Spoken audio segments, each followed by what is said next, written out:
Good morning, everyone. Good morning, Sneha. Good morning, Kamini.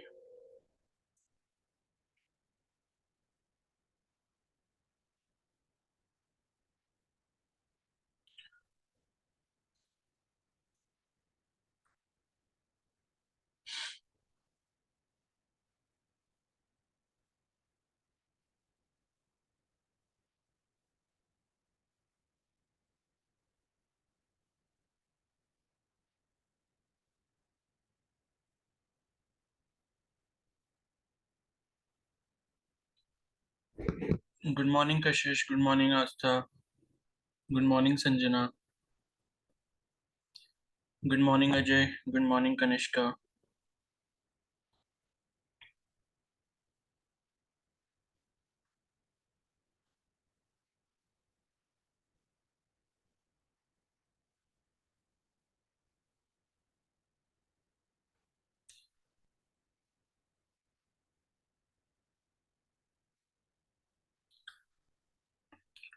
Questions कर लिए सभी ने?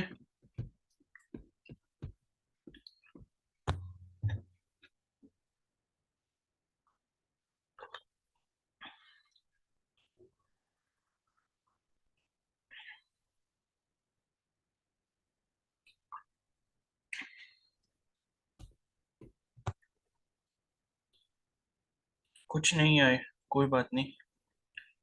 और बाकी लोगों ने, जिसने नहीं किए हैं वो क्लास लीव कर देना, ठीक है? जिसने नहीं करे हैं थोड़े से भी, वो प्लीज क्लास लीव कर देना।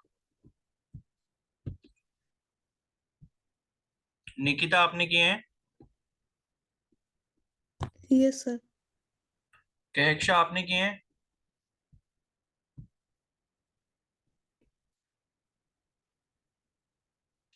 नहीं किए तो आप क्लास लीव कर दो, कोई प्रॉब्लम नहीं है।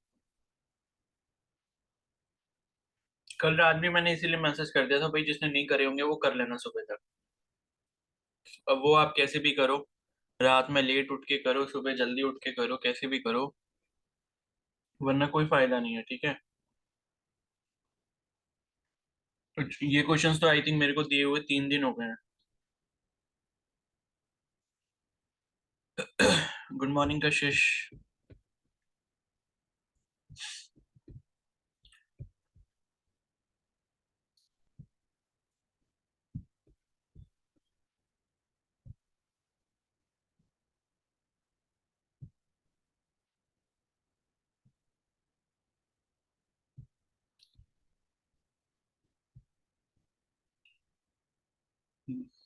Good morning Anjali.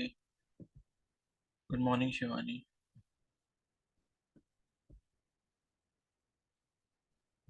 मेरा पढ़ा नहीं था अभी पहले के लेक्चर्स। अरे तो भाई, जो काम आपको दिया गया है तो पहले वो कंप्लीट करो ना। ये बताओ। अब अगर आप 10th क्लास में हो तो आप 10th के बोर्ड्स दोगे, या ये बोलोगे कि भाई 9th का सिलेबस तो मैंने अच्छे से पढ़ा ही नहीं था, पहले मैं 9th का सिलेबस कर लूं? भाई, जो जिस टाइम पे जो चीज जरूरी होती है वो आपको पहले करनी होती है। अभी जो चैप्टर्स चल रहे हैं फिजिक्स में, तो पहले आप उनको कंप्लीट करो। अब आप पहले से करते हुए कंप्लीट करते हुए आओगे तो सोचो आपको कितना टाइम लग जाएगा। तो पूरी लाइफ के बैकलॉग के अंदर ही निकालनी है।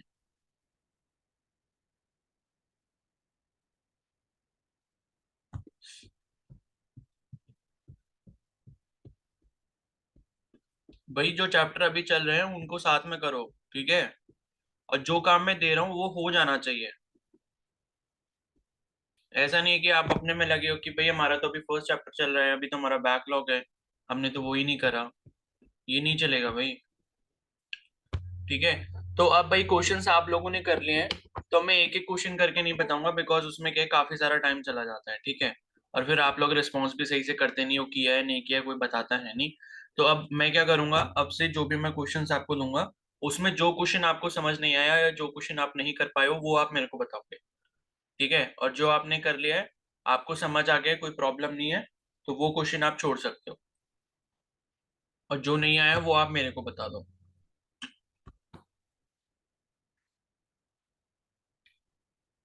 पहले मैं वर्कशीट खोल लूँ जरा।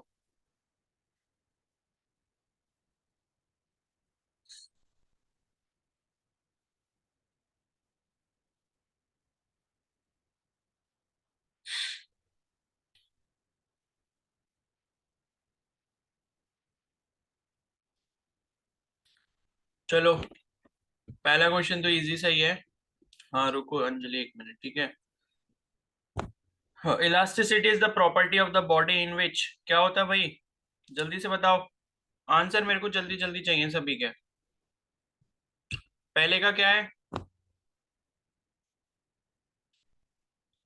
B C, B C, B. भाई ये क्या हो रहा है? सी को सी वाले कौन है भाई ये? सी वाले कौन लोग हैं ये? It shape change but size remain same, ये क्या मतलब होता है? इलास्टिसिटी ये पढ़ाया था क्या मैंने? ऑप्शन सी वाले लोग।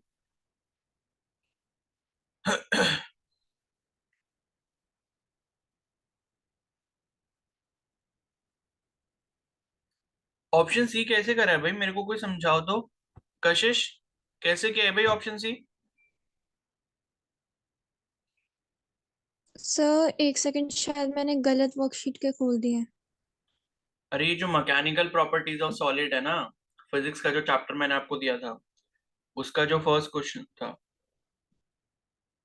सर वर्कशीट 1 या वर्कशीट 2? पहली वाली जो थी ना, पहले हम वो करेंगे ना, उसके अभी किए कहाँ थे हमने? जिसमें आपको ओके मैंने सर। 1 से लेके 12 तक क्वेश्चन दिए थे, फिर 48 से लेके 52 तक दिए थे। उसके बाद मैंने उसकी दूसरी वर्कशीट भेजी थी।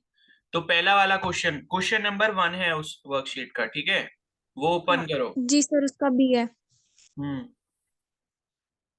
मैंने आपको 2 वर्कशीट दी है इस चैप्टर की, तो जो पहली वाली वर्कशीट है पहले उसको ओपन करो, वो नहीं करी है अभी तक हमने। ठीक है? तो फर्स्ट का क्या हो जाएगा? B, elasticity is the property of the body in which it regain its original size and shape. ठीक है? तो हमने यही पढ़ा था, लोड लगाते हैं, लोड लगाने के बाद अगर लोड को हटा देते हैं, एंड जो आपका सॉलिड है या जो बॉडी है, वो अगर वापस उसी पोजीशन में आ जाता है, तो क्या है इसका मतलब? वो इलास्टिक है। और अगर नहीं आता तो क्या है? प्लास्टिक है। ठीक है? नेक्स्ट है, elasticity is shown by materials because inter atomic और इंटरमोलिकुलर फोर्सेस। क्या होगा इसका?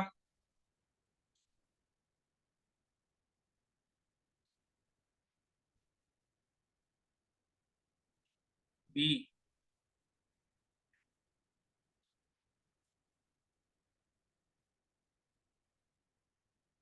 क्या होगा भाई सेकंड का? नहीं किया? अच्छा।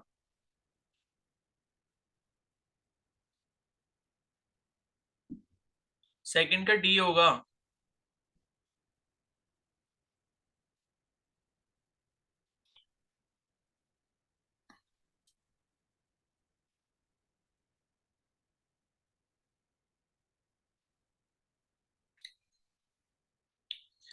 देखो सेकंड का डी होगा। इसमें क्या कह रहा है कि इलास्टिसिटी उन मटेरियल्स की तरफ से शो होती है जिसके अंदर इंटर एटॉमिक या इंटर मॉलिकुलर फोर्सेस जो होते हैं वो कैसे होते हैं। ठीक है? तो पहला ऑप्शन है, increases when a body is deform, यानी कि इंटर एटॉमिक फोर्सेस क्या बढ़ जाते हैं जब बॉडी डिफॉर्म होती है? भाई बढ़ कैसे जाएंगे? ठीक है, बढ़ेंगे तो नहीं ना। जब हम बॉडी को खींच रहे हैं तो इंटर एटॉमिक फोर्सेस बढ़ कैसे जाएंगे? ठीक है? क्योंकि देखो इलास्टिसिटी का मतलब क्या है कि मतलब जब हम बॉडी को स्ट्रेच कर रहे हैं, मान लो लोड लगा के हम स्ट्रेच कर रहे हैं, तो उनके जो इंटर एटॉमिक मॉलिक्यूलर फोर्सेस जो होंगे, वो लाइक पहले तो डिक्रीज होंगे ना। मतलब क्या होगा स्टार्टिंग में, लाइक जब हम उनको खींच रहे, जो हमने स्प्रिंग मॉडल से समझा था, स्प्रिंग एंड बॉल मॉडल से। ठीक है? तो इंटर एटॉमिक या इंटर मॉलिक्यूलर फोर्सेस जो होंगे, लाइक फोर्सेस तो उतने ही रहेंगे, लाइक जो उनके बीच के बॉन्ड्स हैं वो स्ट्रेच होते हैं, एंड इसके बाद जब हम लोड हटा देते हैं तो बॉन्ड्स क्या होते हैं? वापस से रिलैक्स हो जाते हैं। तो ना तो पहला होगा ना दूसरा होगा। तीसरा भी नहीं है कि remain same when a body is deform. ठीक है? तो इंटर अटोमिक या इंटर मॉलिक्यूलर फोर्सेस से कोई इसका इतना रिलेशन है नहीं। इसका क्या होगा? डी वाला होगा कि becomes non zero when a body is deform, जब बॉडी डिफॉर्म हो जाती है। ठीक है? बॉडी डिफॉर्म होने का मतलब ये है कि लाइक उसमें परमानेंट डिफॉर्मेशन आ गई है या प्लास्टिक डिफॉर्मेशन आ गया है। ठीक है? तो उस टाइम पे क्या होता है? मतलब ये है कि सॉरी सॉरी, परमानेंट नहीं, इलास्टिसिटी के बारे में देख रहे हैं ना। तो मतलब ये है कि जब इलास्टिसिटी की जो प्रॉपर्टी, अगर हम ये समझ सकते हैं कि उसके बीच में जो इंटर एटॉमिक या इंटरमॉलिक्यूलर फोर्सेस हैं, तो वो नॉन जीरो हो जाएंगे जब बॉडी को हम डिफॉर्म करेंगे। ठीक है? मतलब ये है कि फोर्सेस, मतलब फोर्सेस आपकी मेन चीज है जब हम बॉडी को स्ट्रेच कर रहे हैं या बॉडी को हम रिलैक्स करवा रहे हैं। तो उस टाइम पे क्या होगा? वो आपके क्या होने चाहिए, नॉन जीरो होने चाहिए। मतलब ये है कि वो जीरो नहीं होना चाहिए जो आपके इंटर एटॉमिक मॉलिक्यूलर फोर्सेस हैं।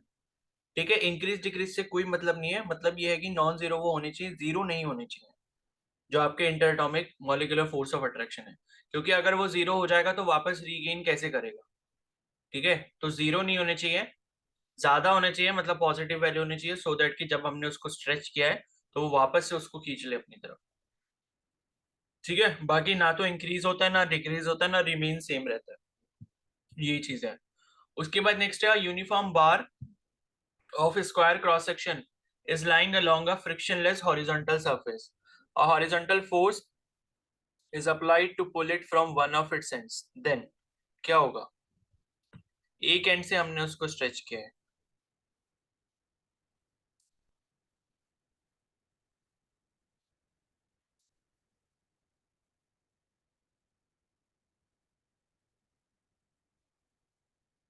ए कह रहे हो, ए का क्या है, the bar is under same stress through out its length.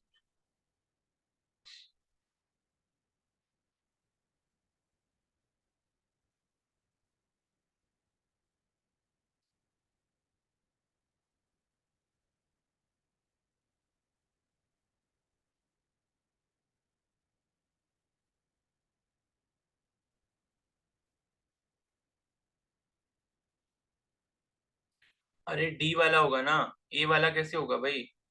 The bar is under same stress through out its length, ऐसा कैसे हो जाएगा, पूरी लेंथ पे सेम स्ट्रेस कैसे हो जाएगा, ये बताओ।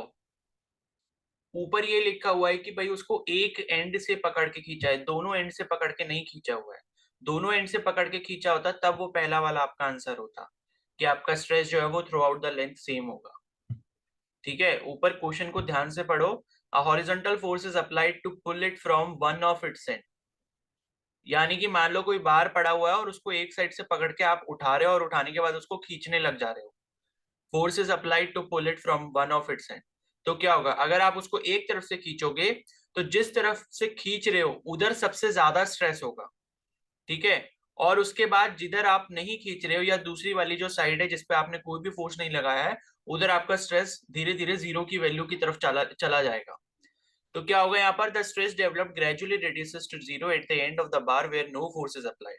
यानी कि जिधर आपने फोर्स को अप्लाई करके उसको खींचा है उधर स्ट्रेस उस रॉड पे सबसे ज्यादा होगा, और जिधर से आपने उसको पकड़ा नहीं है या खाली फ्री छोड़ रखा है उधर उसका स्ट्रेस जो है जीरो होगा। तो ऑप्शन डी जो है वो उसका करेक्ट आंसर हो जाएगा। ठीक है, अगर दोनों साइड से पकड़ के खींचा होता तब पहला वाला आंसर हो सकता था।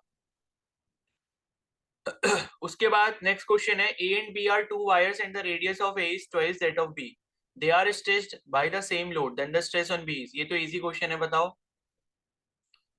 फोर्थ का क्या होगा, बी। ठीक है, ठीक है। तो आपको यहाँ पर रेडियस का एक रिलेशन दिया हुआ है कि रेडियस जो ए की है वो two times of radius of wire B है। और स्ट्रेस का रिलेशन आपको पता है फोर्स पर यूनिट एरिया या फोर्स अपॉन एरिया। एरिया क्या होता है, पाई आर स्क्वायर होता है, तो एक में आप पाई आर स्क्वायर रख दोगे और एक में पाई ब्रैकेट में टू आर का स्क्वायर हो जाएगा।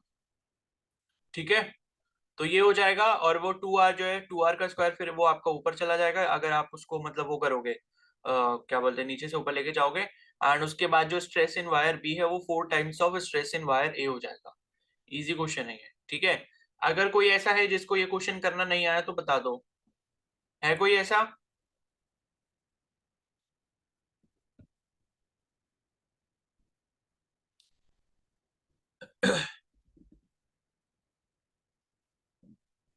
तनु आपने कर लिया, यस सर। सीखा। क्या सर? ये वाला क्वेश्चन कर लिया था।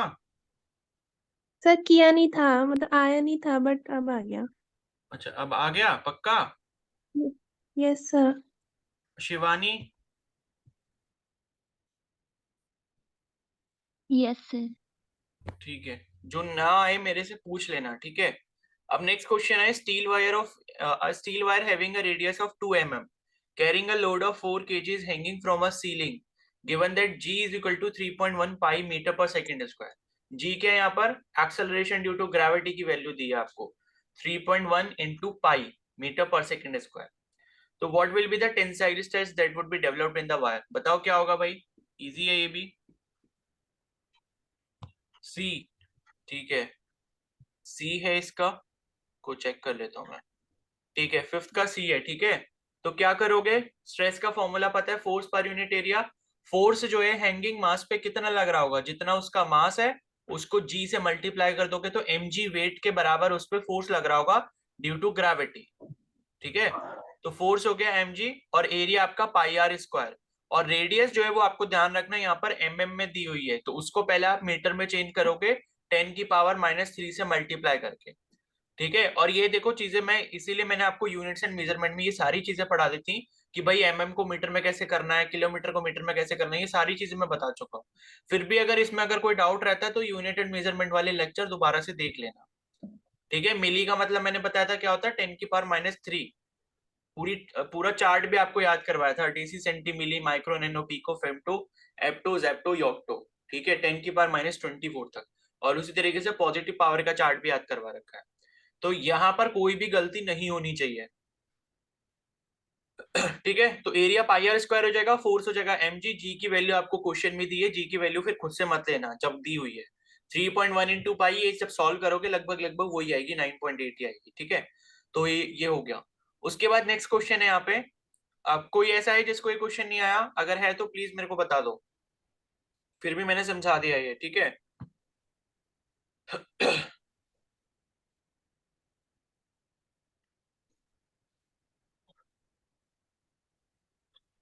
क्या अंजलि आया नहीं क्या ये वाला?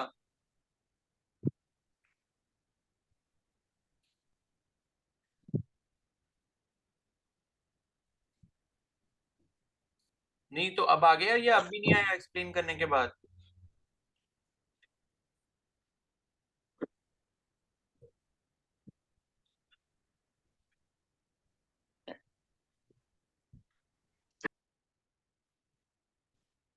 थोड़ा थोड़ा आ गया, ट्राई करूंगी। अरे भाई इस क्वेश्चन में है ही क्या ऐसा, कहाँ गया? देखो यहाँ पर आपको रेडियस दी है 2 mm के बराबर। तो 2 mm को अगर हम मीटर में कन्वर्ट करते हैं तो आता है 2⁻³ मीटर, क्योंकि 1 मिलीमीटर का मतलब 10⁻³ मीटर। और उसके बाद लोड आपको दिया है, यानी कि मास की वैल्यू आपको दी है 4 kg, और स्मॉल जी की वैल्यू दी है 3.1 पाई मीटर पर सेकेंड स्क्वायर। ऐसा यूनिट में दिए तो चेंज कुछ नहीं करना है यहाँ पे। फोर्स या फिर वेट की जो वैल्यू आप निकालोगे वो एम के बराबर होती है, क्योंकि यहाँ पर ये लिखा है कि भाई एक स्टील वायर है इस तरीके से, और उसमें जो एक मास है 4 kg का वो यहाँ पर लटका हुआ है, ये सीलिंग से मान लो इस तरीके से। ठीक है, तो आपको ये बताना है कि स्टील वायर के ऊपर कितना स्ट्रेस पड़ेगा या टेंशन कितना आएगा। टेंसाइल स्ट्रेस का मतलब बेसिकली क्या है, टेंशन। और टेंशन किधर होगा, इधर की तरफ होगा, बिकॉज आपका लोड क्या है, नीचे की तरफ लग रहा है। ठीक है, तो लोड जो नीचे की तरफ लग रहा होता है उसको बैलेंस करने के लिए ही वायर के अंदर या रोप के अंदर क्या आता है, टेंशन फोर्स आता है, जिसे हम टेंसाइल स्ट्रेस भी कहते हैं। स्ट्रेस बेसिकली क्या हो गया, force per unit cross sectional area. ठीक है, तो ये हो गया F is equal to M G, और M यहाँ पर आपको 4 ये दिया है, 3.1 पाई से आप मल्टीप्लाई कर लोगे। फोर्स की वैल्यू ये हो गई, एरिया की वैल्यू अगर आप निकालोगे तो क्या हो जाएगी, पाई आर स्क्वायर हो जाएगी। ठीक है, देखो कभी भी क्या है, आपको क्रॉस सेक्शन अगर नहीं दिया है कि किस तरीके का क्रॉस सेक्शन है, तो आप उसको हमेशा सर्कुलर क्रॉस सेक्शन ही मानोगे, क्योंकि ज्यादातर जो वायर्स होती हैं, ज्यादातर जो रोप होती हैं, उनका जो क्रॉस सेक्शन होता है, क्रॉस सेक्शन का मतलब क्या होता है भाई, ये मान लो एक लंबी सी रोप है, ये मैंने आपको थोड़ी सी एक मोटी सी रोप दिखाई है इस तरीके से। तो क्रॉस सेक्शन मतलब ये जो आपको सरफेस दिख रहा है इधर से, अगर आप इस रोप को इधर वाली साइड से देखोगे, ठीक है, अब आंख कैसे बनाऊं मैं, ठीक है, मान लो इधर वाली साइड से अगर आप रोप को देखते हो तो ये वाला जो आपको, ये जो मैंने डार्क कलर में दिखाया है, ये जो दिखता है, इसको हम क्रॉस सेक्शन एरिया बोलते हैं, और यही क्रॉस सेक्शन एरिया हम स्ट्रेस में लेते हैं। तो अगर कभी भी नहीं दिया होगा शेप, तो आपको हमेशा क्या मानना है, सर्कुलर क्रॉस सेक्शन मानना है। और सर्कुलर क्रॉस सेक्शन का एरिया पाई आर स्क्वायर होता है। तो पाई आर स्क्वायर ये हो गया, रेडियस आपको ऊपर ये दी हुई है, ये सॉल्व करके और स्ट्रेस का फॉर्मूला फोर्स अपॉन एरिया ये लगा दोगे, आंसर आ जाएगा। ठीक है, नेक्स्ट है, on suspending a weight mg the length l of a elastic wire having area of cross section a becomes double the initial length, the instantaneous stress action on the wire is, बताओ क्या होगा?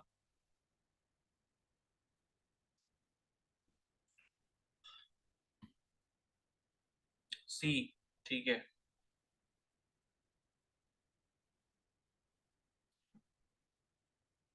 ठीक है, सी होगा। अब देखो, मुझे नहीं पता कि ये क्वेश्चन आप लोगों ने खुद से किया है नहीं किया है, लेकिन फिर भी मैं आपको एक चीज यहाँ पर ये बताना चाहूंगा।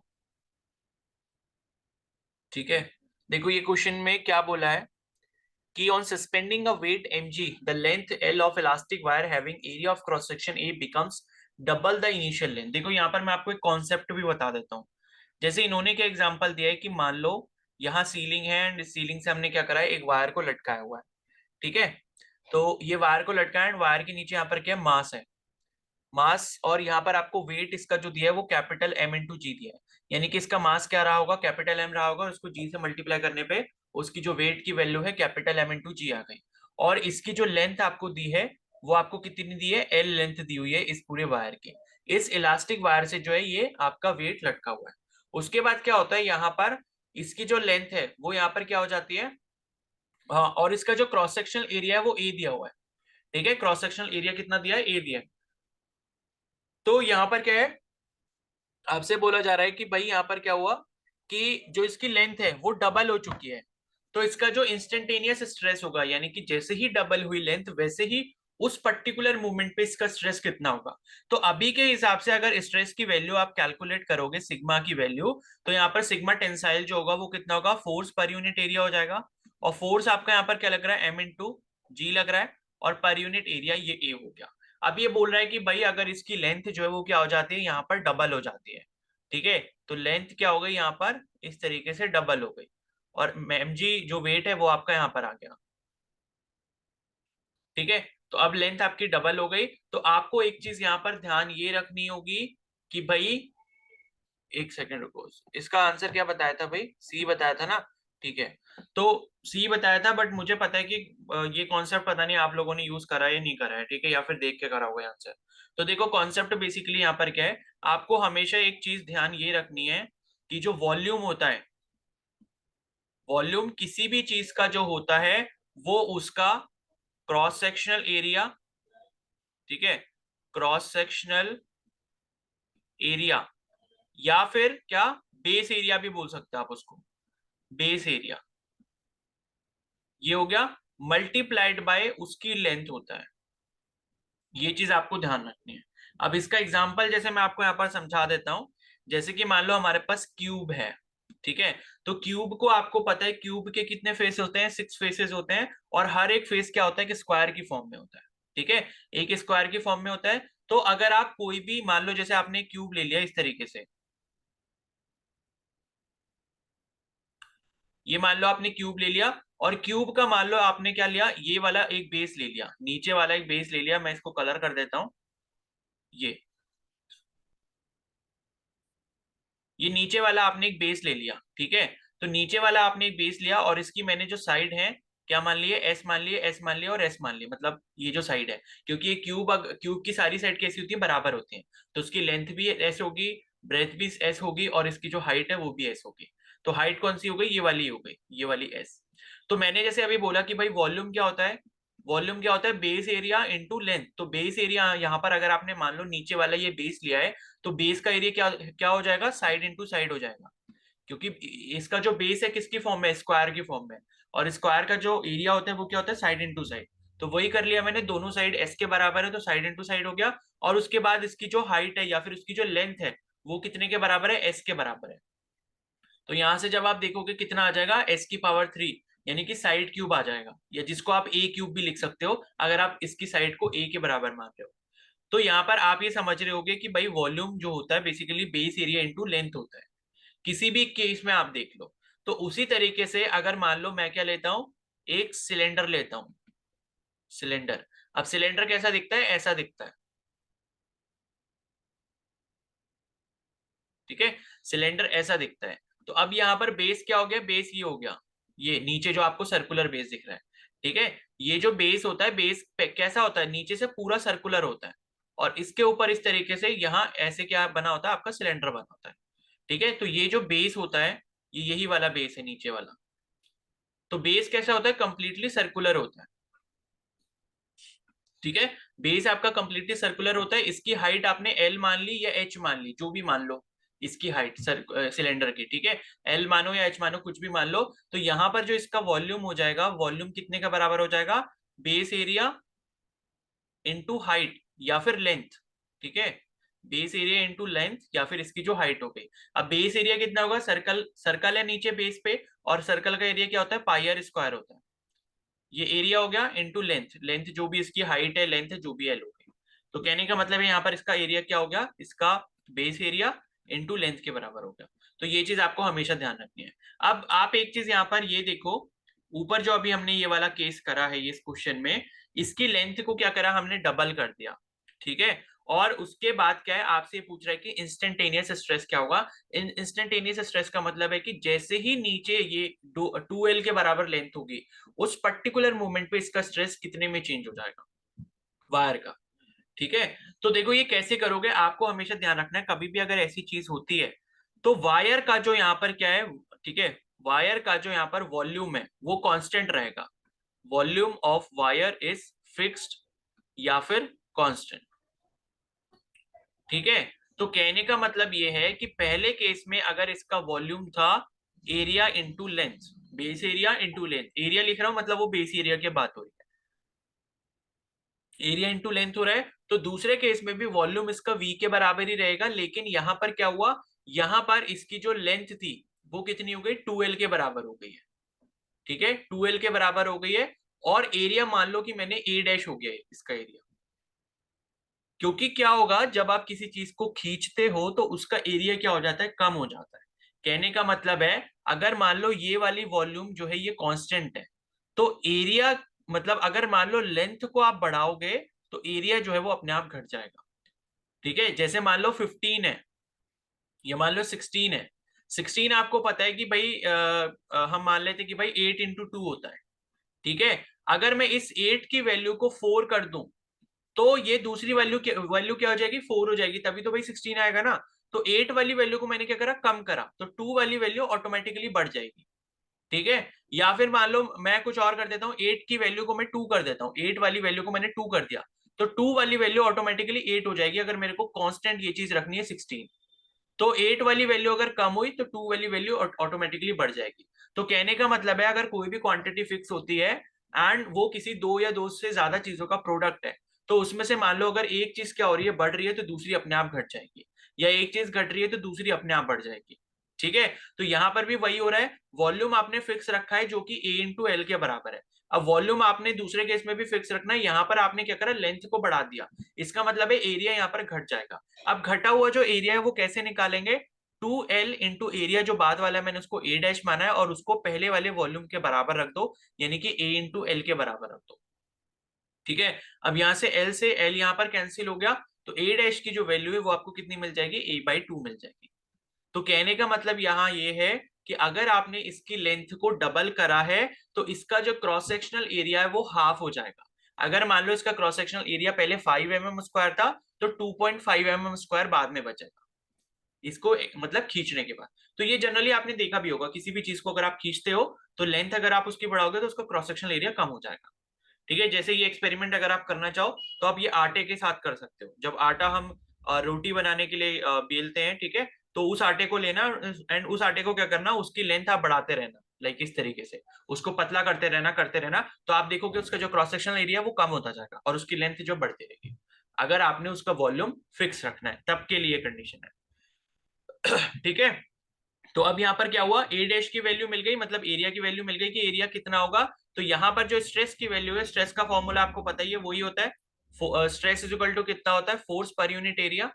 तो फोर्स तो भाई कितना है, mg के बराबर ही है, और एरिया जो है वो हमारा कितना हो गया, A/2 के बराबर हो गया।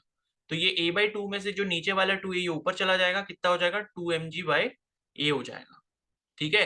तो इसके अकॉर्डिंग ये आंसर जो है आपका ऑप्शन सी हो जाएगा, ठीक है। आ गया सभी को समझ। Yes sir. Yes yes sir. Sir. और ये ऐसे क्वेश्चन आपको जो है वो जो करंट यस सर। इलेक्ट्रिसिटी वाला चैप्टर है वहां पर भी करने को मिलेंगे, ठीक है। वहां पर भी ये सारी चीजें होती है कि लेंथ को अगर बढ़ा दिया तो रेजिस्टेंस पे क्या फर्क पड़ेगा, वहां पे भी ये सेम कॉन्सेप्ट को आप यूज करोगे। तो मैंने आपको इसीलिए अभी से बता दिया ये, ठीक है। अब कितने लोग ऐसे हैं जिसने ये कॉन्सेप्ट यूज करा था, और कितने ऐसे हैं जिन्होंने चीटिंग करके आंसर करा है? बोलो, किस किस ने ये कॉन्सेप्ट लगाया है?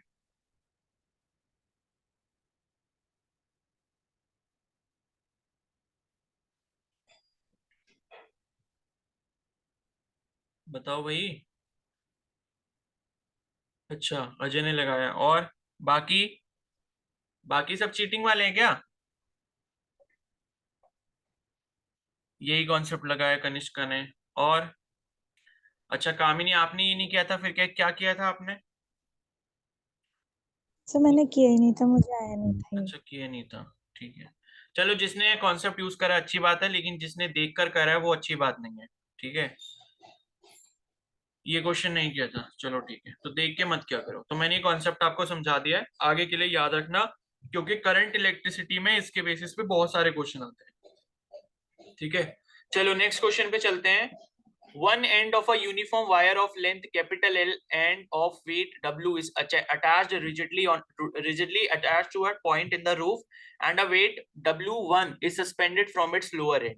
If S is the cross area of the cross section of the wire, the stress in the wire at a height 3L/4 from its lower end is.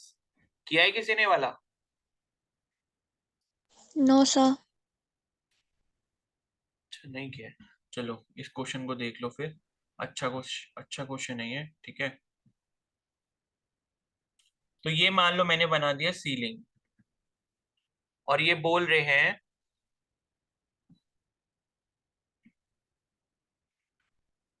कि one end of a uniform wire of length capital L and of weight W is attached rigidly to a point in the roof, and a weight W1 is suspended. देखो, ये जो wire यहाँ से मतलब hang किया गया है, ये वायर मैंने बनाया, ये इस तरीके का वायर हो गया, ठीक है। और ये इसकी यूनिफॉर्म लेंथ L है, L हो गई। यूनिफॉर्म का मतलब कि लाइक इसका क्रॉस सेक्शनल एरिया पूरी लेंथ पे बराबर है, तो लेंथ इसकी L है। और इसका जो वेट W दिया हुआ है, पूरी वायर का जो वेट है W दिया है। देखो क्या है, यहाँ पर आपको स्पेसिफिकली ये बताया हुआ है कि वेट इस वायर का W है। और कभी भी जैसे क्वेश्चन में नहीं दिया होता है तो आप क्या मानते हो, उसका वेट नेग्लिजिबल मानते हो। जैसे कभी ये बोला होता है कि भाई एक वायर से वेट को लटकाया गया, इतने किलो को वेट को लटकाया गया, या इतना फोर्स जो है वो वेट लटकाया गया है, तो आप उस केस में वायर के वेट को नेग्लिजिबल मानते हो। लेकिन यहाँ पर जो है आपको वायर का वेट दिया हुआ है अलग से, ठीक है, तो आप उसको कंसिडर करोगे। तो इसके बाद है attached rigidly to a point in the roof and a weight W1 is suspended from its lower end। तो यहाँ पर जो है W1 वेट को इसमें लटका दिया गया, ठीक है, ये हो गया W1। उसके बाद है if S is the cross sectional area of the wire, इसका जो एरिया ऑफ क्रॉस सेक्शन है, यानी कि ए की वैल्यू जो है वो एस के बराबर है, ठीक है, वो एस के बराबर दी है। और आपको ये बोला है कि the stress in the wire at a height 3L/4 from its lower and is. तो ये बोल रहा है कि भाई आपको 3L/4 from its lower and, यानी कि जो नीचे वाला एंड है, इससे 3L/4 ऊपर जाना है, और वहां पे आपको स्ट्रेस की वैल्यू बतानी है। तो मान लो मैं कह देता हूँ भाई ये हो गया, और यहां से हम यहां तक चले जाते हैं, और यहाँ पर इसकी जो वैल्यू है इस पर्टिकुलर लेवल पे, यहाँ तक की जो हाइट है नीचे से, वो आपकी 3L/4 के बराबर है। अब 3L/4 का मतलब क्या है कि ऊपर से ये वाली हाइट कितनी होगी भाई, एल में से अगर 3L/4 अगर आप माइनस कर दोगे तो 4L - 3L, ठीक है, 3L/4, ठीक है। तो ये थोड़ा और ऊपर ले लेते हैं ताकि रेशियो सही बैठ जाए।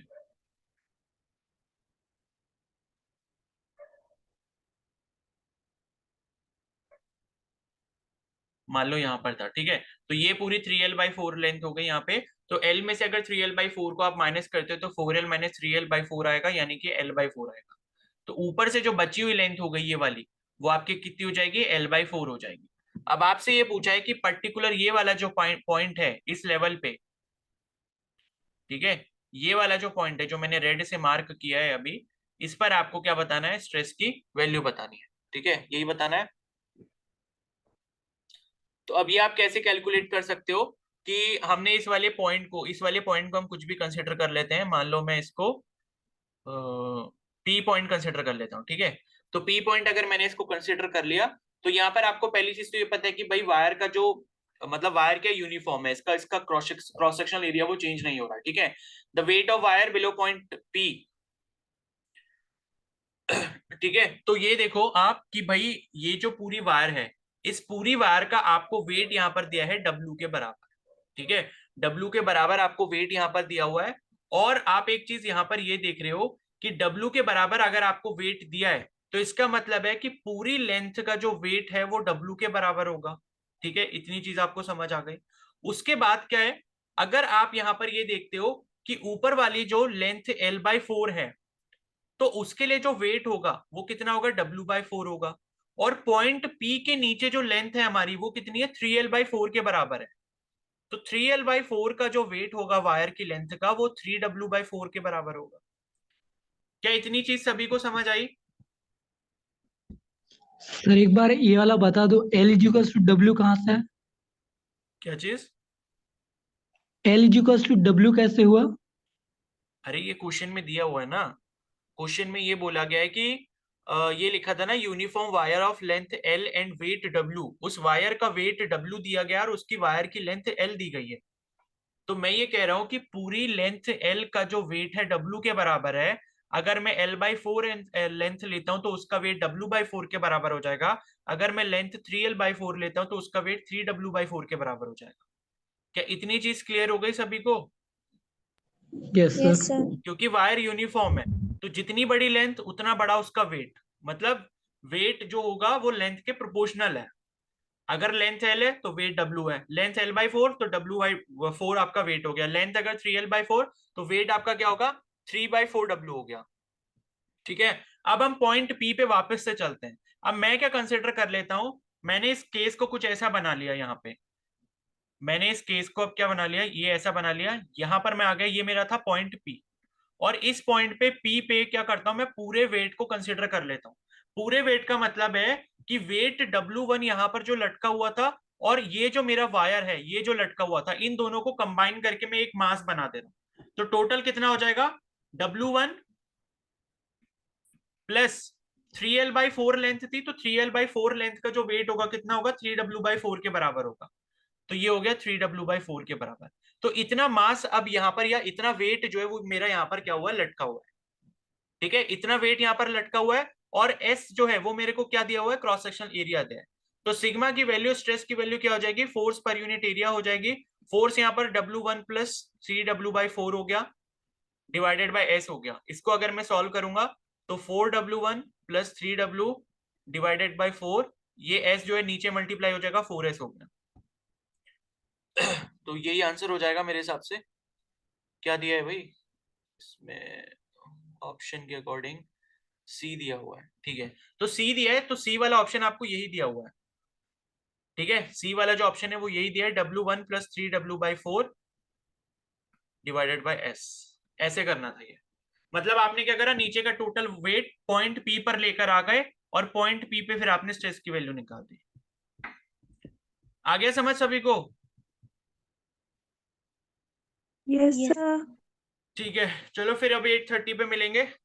तब तक ब्रेक ले लो एंड उसके बाद फिर बाकी के क्वेश्चंस करेंगे।